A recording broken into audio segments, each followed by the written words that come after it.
bienvenidos a este seminario taller sobre los aspectos procesales de la demanda marítima boliviana, donde nos vamos a enfocar prácticamente a lo que es el encuadre, el enfoque técnico-jurídico de todo el alcance que va a tener justamente esta pretensión que busca Bolivia, con ese afán del boliviano de poder querer alcanzar ese retorno tan ansiado a lo que es en nuestro mar, ese océano Pacífico que lo perdimos en un conflicto bélico, que ahora lo vamos a ver de una manera más profunda en cuanto a las necesidades, cuáles son los factores, las posibles soluciones que puedan darse, hasta dónde va a llegar nuestra demanda, cuáles son los aspectos, los antecedentes que tiene nuestra demanda marítima, entendiendo desde aquella primera demanda que hemos perdido en 1920 hasta la actual demanda, donde estamos a vísperas de la presentación de nuestros alegatos finales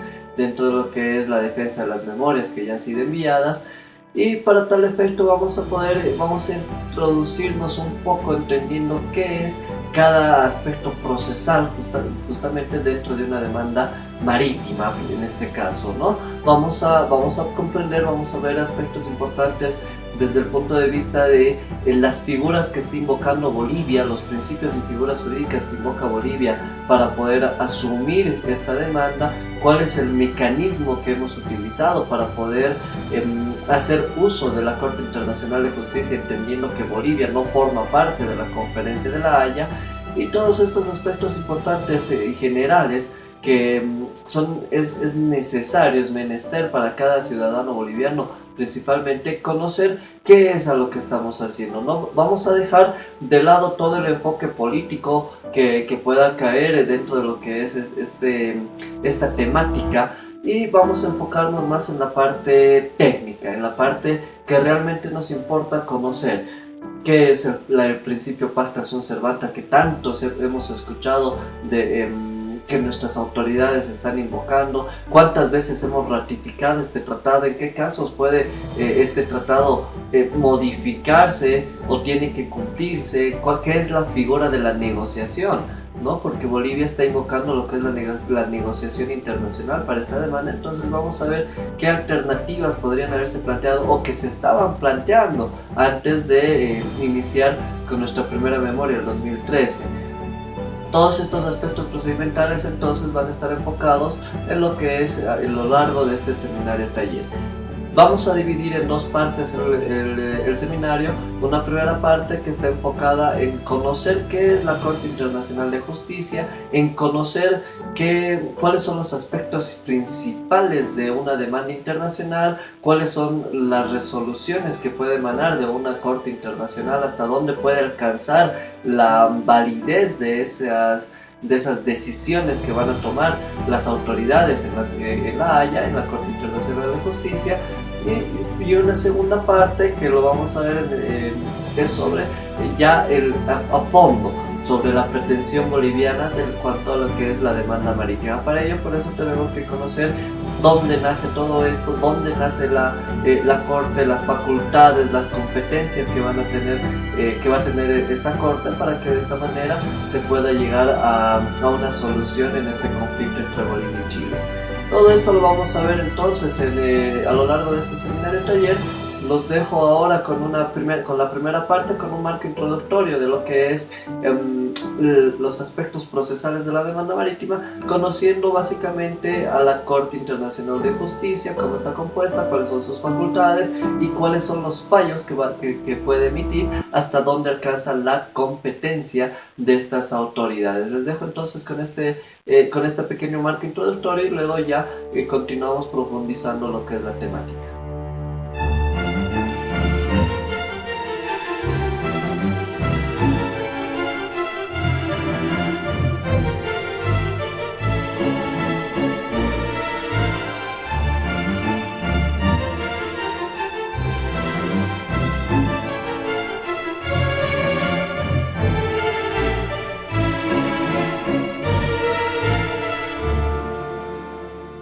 La Corte Internacional de Justicia tiene su sede en los Países Bajos, en concreto aquí, en el Palacio de la Paz situado en La Haya.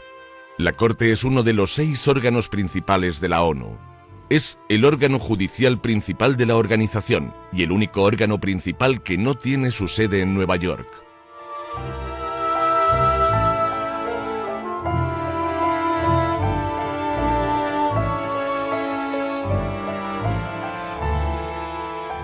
La Corte existe desde 1946. El francés y el inglés son sus dos idiomas oficiales. Su estatuto, es decir, el documento fundacional de la Corte, es parte integral de la Carta de la ONU.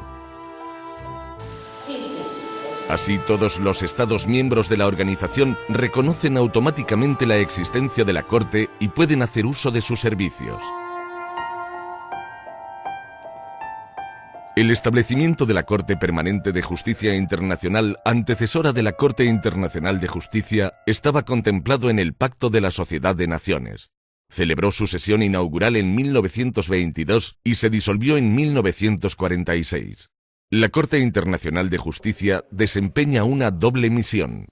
La primera es el arreglo de controversias entre Estados. En este caso hablamos de asuntos contenciosos. Desde 1946, este tipo de asuntos ha representado el 80% del trabajo de la Corte. Therefore, Georgia respectfully requests the courts, as a matter of urgency, to order the following provisional measures. Madam President, members of the court, I now have the honor to read out to you the final submission of the Russian Federation. Le gouvernement de la République démocratique du Congo prie la Cour de dire et juger. Voici les conclusions finales de la Belgique en la présente affaire. Serbia requests the court to adjudge and declare. The Republic of Croatia respectfully requests the International Court of Justice to. Je vais maintenant lire les conclusions finales de la République du Bénin. La République du Niger prie la Cour de dire et juger que Malaysia respectfully requests the court to adjudge and declare. In accordance with Article 60, I hereby present Singapore's final submissions. The final submissions of Colombia pursuant to Article 60 of the Rules of Court. The Republic of Nicaragua respectfully requests to the court to adjudge and declare that la République de Djibouti prie la Cour de dire et juger. J'ai maintenant l'honneur de vous donner lecture des conclusions finales de la République française. Mexico makes the following revised submissions. The court should reject Mexico's request for provisional measures. La segunda misión consiste en la emisión de opiniones consultivas, también llamadas dictámenes, sobre cuestiones jurídicas a petición de órganos y organismos especializados de Naciones Unidas autorizados a este fin. En este caso hablamos de procedimientos consultivos. Estos representan el 20% de los asuntos sometidos a la Corte desde 1946. Desde su creación, la Corte ha conocido unos 150 asuntos, incluidas ambas categorías. La Corte Internacional de Justicia no es una corte penal y no juzga a individuos. Solo los Estados pueden ser partes en casos ante la Corte.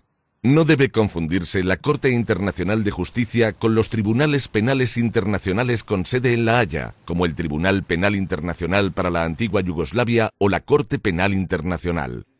Estos tribunales juzgan a individuos acusados de crímenes de guerra, crímenes contra la humanidad y genocidio. La Corte Internacional de Justicia, el Tribunal Penal Internacional para la antigua Yugoslavia y la Corte Penal Internacional son tres instituciones completamente independientes la una de la otra. La Corte se compone de 15 magistrados. Son elegidos por un periodo de 9 años por la Asamblea General y el Consejo de Seguridad de la ONU. Cada 3 años se procede a la renovación de 5 de las 15 plazas de magistrado de la Corte. Los magistrados pueden ser reelegidos. The results of the voting is as follows. Ballot results. Mohamed Benuna, Bernardo Sepulveda, Leonid Skotnikov, Thomas Bergenthal, Kenneth Kate. Cada magistrado debe ser nacional de un país distinto. Los magistrados no representan a sus respectivos países. Son independientes y realizan una declaración solemne antes de asumir sus funciones.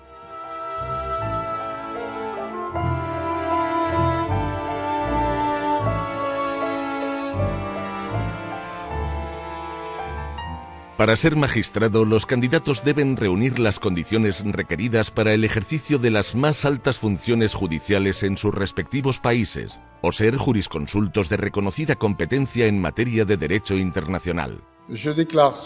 Declaro solemnemente que cumpliré mis deberes y ejerceré mis atribuciones de juez honrada y fielmente, con absoluta imparcialidad y con toda conciencia. Durante años, la composición de la Corte ha mantenido el siguiente equilibrio geográfico. 5 magistrados provienen de Europa Occidental y otros estados occidentales. 3 magistrados provienen de África. 3 magistrados provienen de Asia. 2 magistrados provienen de Europa Oriental. Y 2 magistrados provienen de América Latina. Los magistrados son elegidos en función de sus cualidades individuales. Si bien ningún estado tiene derecho a un puesto, casi siempre ha habido un magistrado de cada uno de los 5 miembros permanentes del Consejo de Seguridad. Si en un determinado asunto la Corte no cuenta entre sus miembros magistrados de la nacionalidad de los estados litigantes, cada uno de estos puede nombrar un magistrado especial para ese asunto concreto, denominado magistrado ad hoc. Estos magistrados tienen los mismos derechos y obligaciones que los miembros electos. Cada 3 años la Corte elige a su presidente y vicepresidente. El presidente preside todas las sesiones de la Corte, dirige su trabajo y supervisa su administración. El vicepresidente sustituye al presidente cuando la presidencia está vacante o cuando el presidente no puede ejercer sus funciones. Los magistrados son asistidos por un secretario. Elegido por la Corte por un periodo renovable de 7 años, el secretario es el jefe de la Secretaría. El secretario también desempeña las funciones en materia judicial que le corresponden de acuerdo con el estatuto. El secretario dirige un equipo de más de 115 funcionarios provenientes de todo el mundo. La Corte es independiente desde el punto de vista administrativo. Es el único órgano principal de las Naciones Unidas que no es asistido por la Secretaría de la ONU.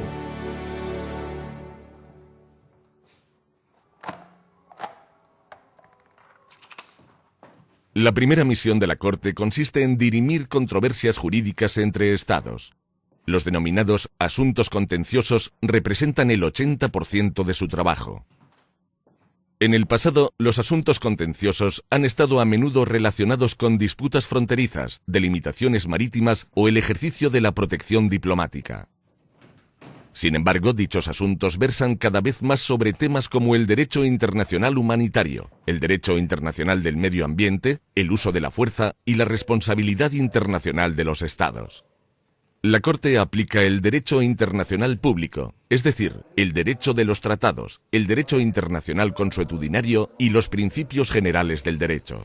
La Corte está abierta a todos los Estados miembros de la ONU y a los Estados que son partes en su estatuto.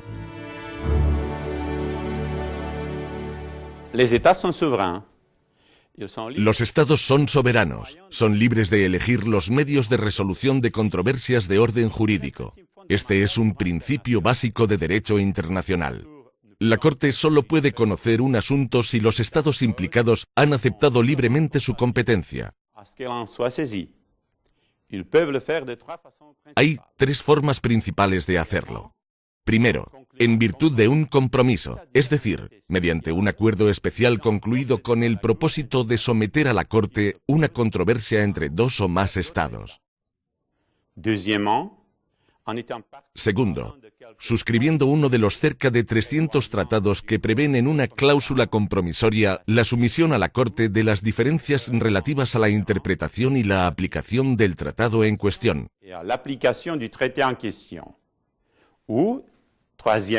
O tercero, depositando lo que se llama la Declaración Unilateral de Aceptación de la Competencia Obligatoria de la Corte. Se trata de un instrumento específico a través del cual los Estados aceptan la competencia obligatoria de la Corte. En resumen, el Estado que ha reconocido la competencia obligatoria de la Corte, en principio tiene el derecho de llevar ante la misma a cualquier otro Estado que haya aceptado la misma obligación, y a la inversa, ese Estado asume presentarse ante la Corte si otro Estado que a su vez ha aceptado la competencia obligatoria de la Corte inicia un procedimiento contra él.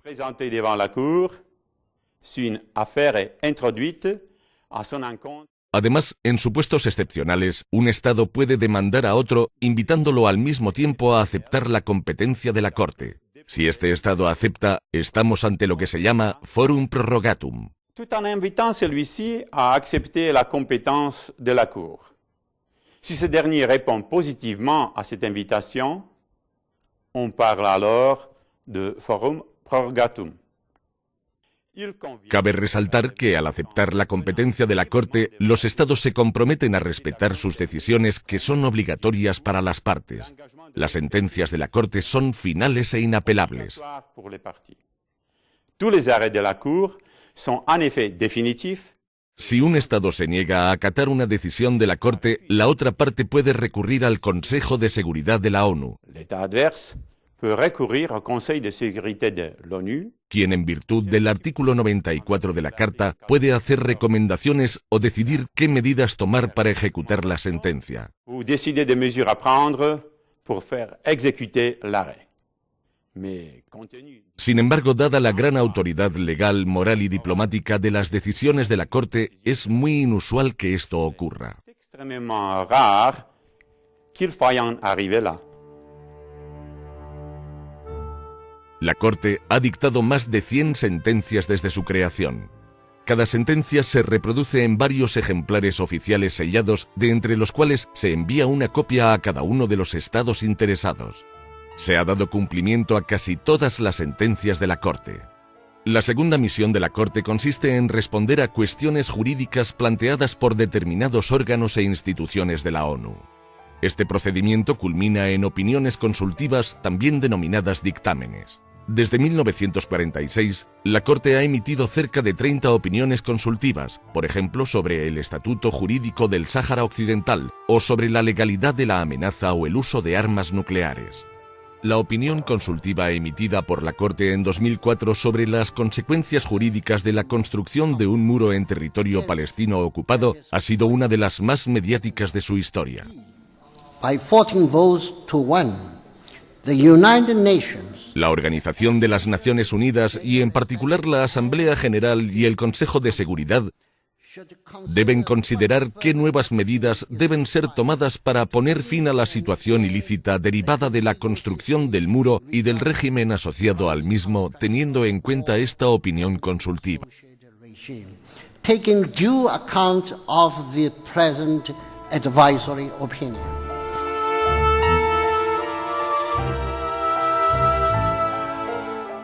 A diferencia de los fallos, los dictámenes dados por la Corte carecen de carácter vinculante. Corresponde a los órganos e instituciones especializadas de la ONU aplicarlos o no con los medios a su alcance.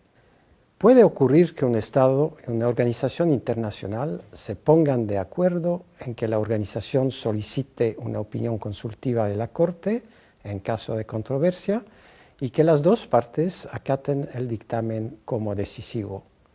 En cualquier caso, la autoridad moral y jurídica de la Corte otorga a sus opiniones un gran peso. Finalmente, la toma en consideración de las opiniones de la Corte por los Estados y las organizaciones internacionales en su práctica jurídica contribuyen al desarrollo del derecho internacional.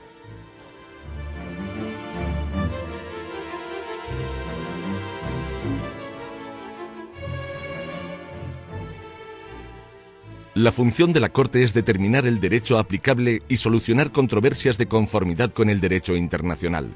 No puede crear nuevas normas jurídicas a modo de un legislador. Su papel consiste en dilucidar, interpretar y aplicar las normas de derecho internacional. Sus decisiones tienen una repercusión que va más allá de los estados y las organizaciones directamente implicados en los diferentes asuntos. Las sentencias y opiniones de la Corte suelen tener un impacto directo en la vida cotidiana de millones de individuos.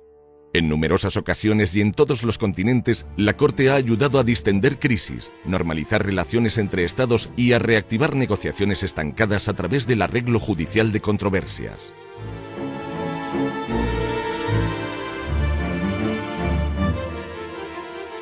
It is a great honor Como órgano judicial principal de la ONU, la Corte es una pieza importante en el mecanismo internacional de promoción y mantenimiento de la paz. En este sentido, la Corte recibe regularmente la visita de jefes de Estado y altas personalidades.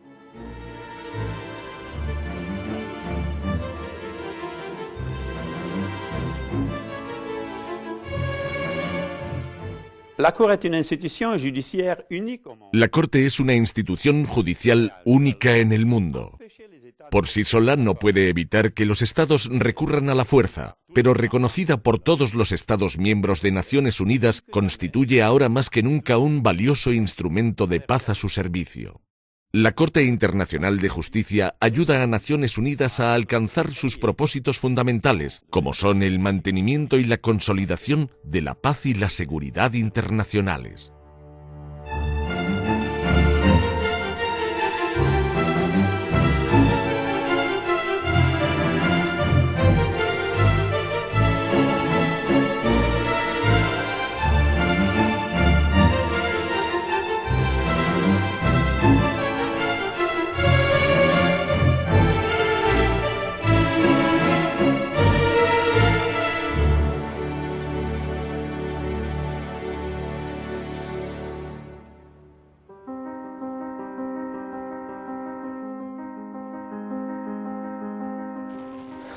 Ya para adentrarnos en materia, tenemos que entender conceptos básicos fundamentales para poder justamente conocer esta situación de nuestra demanda marítima.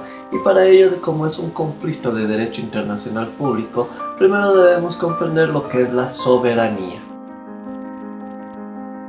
Para definir a la soberanía debemos acudir al tratadista Jean Bodin, un tratadista jurista que está dedicado principalmente a lo que es el derecho internacional, quien nos dice que la soberanía es el derecho que tiene todo el pueblo para poder elegir a sus gobernantes, además de poder elegir y establecer y aceptar sus leyes y a que sea respetado dentro de todo su territorio. Hay quienes otorgan a la soberanía como un elemento de Estado. Sin embargo, la soberanía no es más que una característica implícita que nace con el gobierno. Los elementos de Estado solamente recaen sobre lo que es población, territorio y gobierno. Dentro de estos elementos de Estado, en el gobierno se encuentra lo que es la soberanía como tal. Nuestra Carta Magna, en la Constitución Política del Estado, en su artículo 7, establece claramente que la soberanía es inalienable, no puede ser transferida. La soberanía pertenece a todo el Estado boliviano. Por otro lado, también establece que es imprescriptible, que no va a fenecer por el transcurso del tiempo. Entonces estamos hablando justamente que la soberanía nace con el Estado y va a morir con él mismo. Otro factor importante dentro del derecho internacional público es justamente las limitaciones de los derechos de los estados, partiendo desde un enfoque importante de nuestra demanda marítima que se va a encuadrar en dos principios fundamentales, dos derechos fundamentales a los cuales nos vamos a tener que acoger en ese hipotético caso que podemos llegar a tener esa salida soberana al mar. Dos factores importantes, por un lado la soberanía, por otro lado lo que es el condominio. Las limitaciones de los derechos de los estados está plasmada, como bien hemos mencionado, en dos figuras importantes. Por un lado lo que es la servidumbre y por otro lo que es el condominio. Entendamos por servidumbre que es admisible en todas aquellas cosas sobre las cuales un estado extranjero va a ejercer una determinada competencia en parte del territorio nacional de otro estado. Por otro lado, el condominio, o también conocido en derecho internacional lo que es la copropiedad, se caracteriza por ese conjunto en pie de igualdad de dos o más estados que se enfoca justamente en la autoridad política y jurisdiccional de un territorio determinado. Generalmente se presenta la figura del condominio en cajas de indivisión territorial, verbigracia, Bolivia, que tiene una relación de copropiedad con Perú en el caso del lago Titicaca. En el caso de la demanda marítima boliviana, dentro de nuestra pretensión, tenemos que entender una figura importante que va a ser justamente a lo que vamos a recaer, tanto lo que es la servidumbre como lo que es el condominio. parte de la servidumbre, entonces, en esa relación Bolivia-Chile, tenemos que evidenciar justamente primero el corredor que se nos va a generar desde Bolivia hasta llegar a Chile, donde vamos a tener que pasar frontera de igual manera para poder llegar hasta Arica, hasta la región de Arica en Chile. Es ahí donde nosotros vamos a tener lo que es el condominio, también con una base o una territorial y marítima debidamente delimitada dentro del Océano Pacífico. Entonces el corredor que es nuestra servidumbre, ese corredor que va a estar plasmado sobre lo que es la servidumbre de paso que vamos a tener entre Bolivia y Chile para poder llegar a un territorio pequeño que va a ser establecido como parte de nuestra soberanía, el cual se denomina condominio. El condominio copropiedad que va a ser justamente favorecido para Bolivia a efectos de poder establecer cierta limitante dentro de lo que es la gestión aduanera. El condominio entonces compartido entre Bolivia y Chile en ese pedazo territorial que es Arica.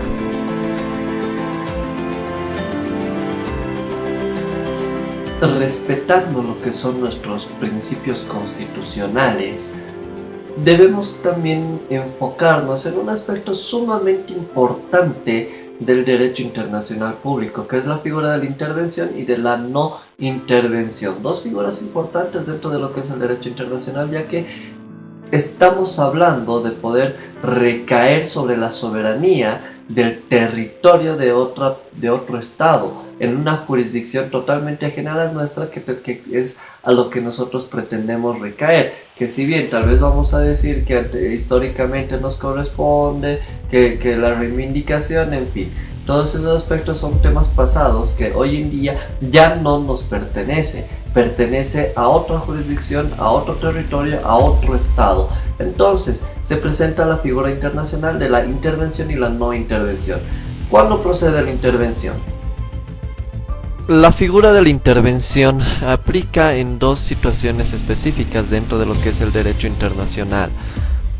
Un primer factor es justamente cuando ya sea un tercer estado o un organismo internacional brinda un apoyo económico para lo que es la conformación, la constitución de un puerto.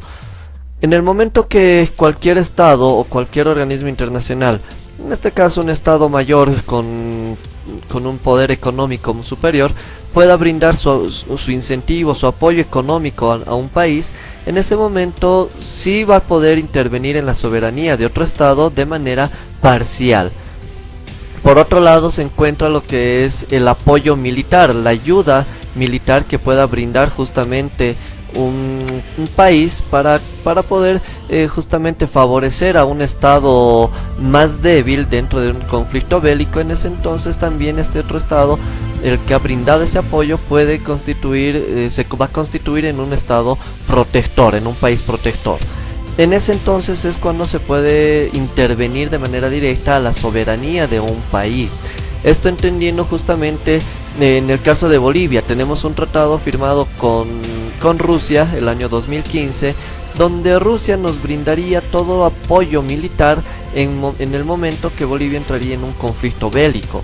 Pero entendamos que en el primer momento, en el instante en que un soldado ruso pise suelo boliviano, la soberanía de Bolivia pasaría a disposición de lo que es el país ruso, justamente por el factor, el apoyo y la ayuda militar que nos brindaría justamente este país. De igual manera, al momento de constituir un puerto, Bolivia, al ganar una posible demanda marítima y confiando en la buena fe de Chile que nos puedan otorgar una salida soberana al mar, Bolivia tendría que constituir su propio puerto.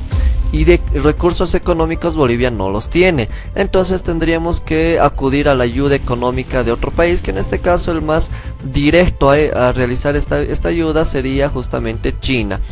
China nos brindaría su apoyo económico y se constituye en un país protector, y la soberanía de Bolivia pasaría a depender de manera parcial, en este caso, por todo lo que es la República Popular China. Antecedentes sobre la intervención tenemos lo que es un mini estado y es en sí el estado más poderoso económicamente en el mundo, que es el Vaticano. El Vaticano sustenta económicamente a dos países, por un lado a Malta y por otro lado a lo que es Túnez. Estos dos estados justamente dependen en su soberanía del Vaticano. El Vaticano dispone sobre el 90% de las situaciones políticas que se manejen dentro de estos dos países, sobre los cuales se constituye como país protector.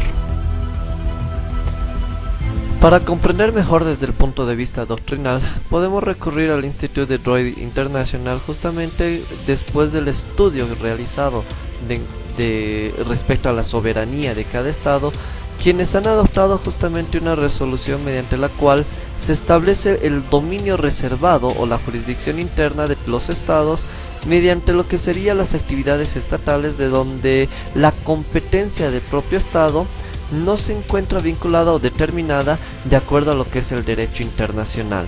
Esto entendiendo que cada estado depende de su propio ordenamiento interno, protegiendo su soberanía para que ningún otro país pueda interferir en asuntos de disposición de un propio gobierno. Es así entonces que, salvo las dos situaciones que hemos visto de la intervención, toda injerencia de terceros en este campo llega a constituirse como una intervención ilícita. Nadie puede imponerse sobre otro país. Un ejemplo, que fácilmente una Corte Internacional de Justicia no le puede obligar a otro estado a que ceda un territorio del cual es soberano, ¿no? El caso que es nosotros creemos o estábamos pensando que podía ser la Corte Internacional de Justicia sobre Chile. Para nada. Es por eso que Bolivia ha recurrido en primera instancia a lo que es la figura jurídica de la negociación. ¿Y qué nos dice nuestra Constitución Política del Estado? En su artículo 255, en el parágrafo segundo, numeral primero, establece claramente que las figuras de la negociación, suscripción y ratificación de los tratados están regidos totalmente por la no intervención de los estados. Entonces, pedir que un país interfiera en nuestra soberanía o un organismo internacional interfiera en nuestra soberanía, estamos hablando totalmente de un acto que va en contra de nuestra propia Carta Magna, de nuestra ley de leyes, de nuestra Constitución Política del Estado. Y de igual manera, nosotros no podemos interferir en lo que es la soberanía de otro país, y tampoco la Corte Internacional de Justicia. La Haya no le puede obligar a Chile a que nos ceda un territorio o un espacio marítimo. Es por eso que hemos aplicado la figura de la negociación, que en su momento vamos a ver, justamente vamos a estudiar esta figura, en qué consiste, ¿no? Que al final no llegamos a nada, porque es simplemente una figura de ofrecer una prestación y a cambio tener una contraprestación.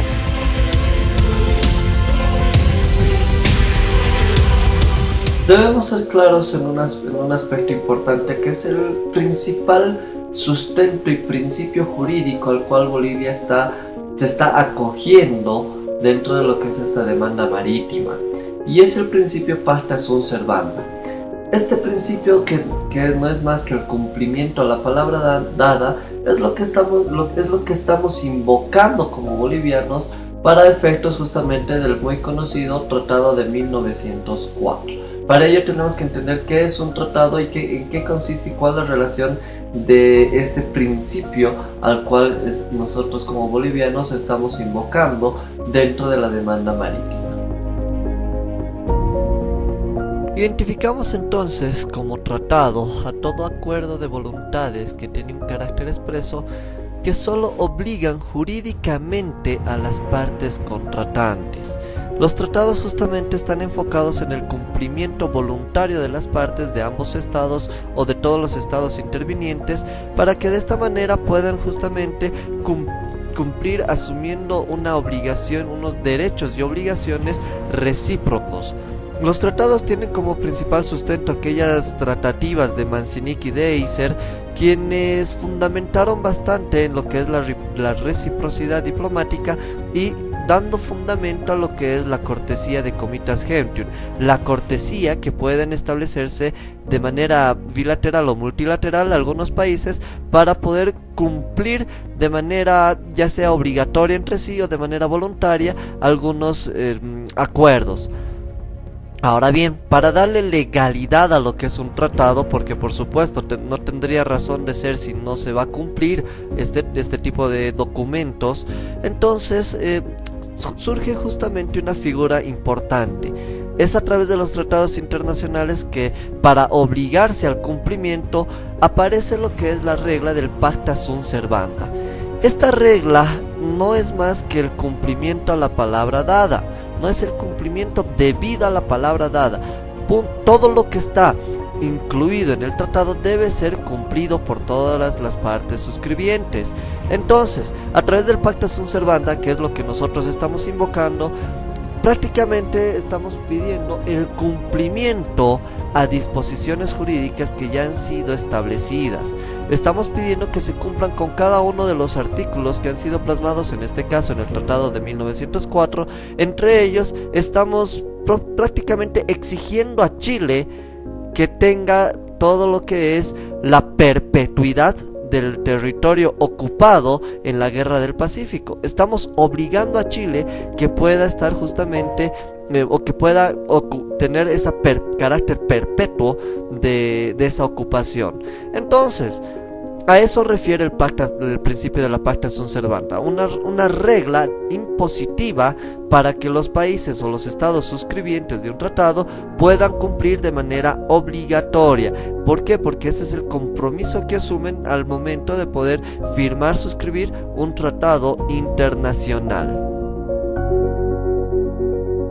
Hasta aquí entonces esta primera parte de este seminario taller, donde hemos visto las partes más importantes de lo que es una demanda internacional, los principios fundamentales que estamos invocando, que se van a invocar dentro de esta demanda marítima, y sobre todo también lo que son las partes más esenciales de nuestro tratado de 1904. Ya hemos conocido un poquito más de cuáles son los puntos más primordiales, los principales puntos que estamos manejando dentro de esta demanda marítima, y ya en la próxima mañana con el nuevo seminario, con la segunda parte de este seminario, vamos a ver ya qué es lo que Bolivia prácticamente ha presentado, cuál es su sustento, cuáles son las partes importantes de las memorias que han sido presentadas por Bolivia, lo que ha pasado tanto dentro de lo que es la dúplica, la réplica, la resolución de admisión de nuestra acción que ha sido realizada ya tiempo atrás, y hoy en día que estamos en vísperas de una nueva defensa de alegatos. Entonces estamos ya propensos justamente a poder adecuarnos a lo que va a ser el conocimiento de todas las partes más importantes de nuestra demanda marítima. Hasta aquí entonces esta primera parte. Nos vemos mañana con la segunda parte de este seminario taller.